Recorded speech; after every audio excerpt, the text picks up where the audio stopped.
What's up, y'all? It's B-Dougie back again with another release. And this time, it's going to be about user profiles. So let's take a look. All right, so what we have here is the dashboard, and it's all filtered down to one repo, which is TRPC. So you know that from previous videos.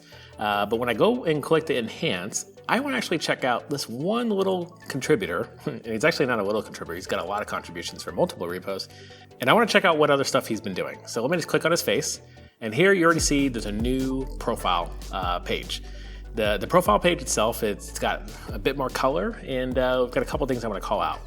One thing is going to be the contribution highlights. So this is a whole other tab that we start off with, and if you click this orange button right here, you're going to be able to see a place that says, hey, let's create a highlight.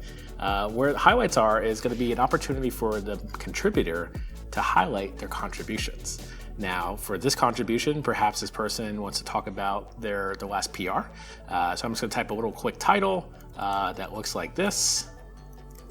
And I'll tab over and I'll provide a little description. Now, in the description, you want to bring over your pull request link.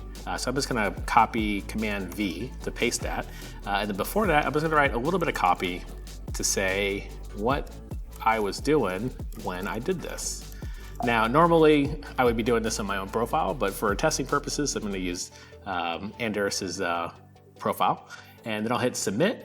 And after you submit it, you see your list of highlights on your profile. Now, the reason for this is because contributions usually have a story behind it, whether there was some mentorship or whether you found a bug, you unblocked it. And a lot of times we see these in blog posts, but not everyone's writing blog posts. We want to make it easier for the user to take their open source and turn it into opportunity. So if this could be generated into a resume, maybe that's coming down the road, who knows? But we'd love your feedback. You know where the feedback repo is, OpenSauced/feedback, and stay saucy.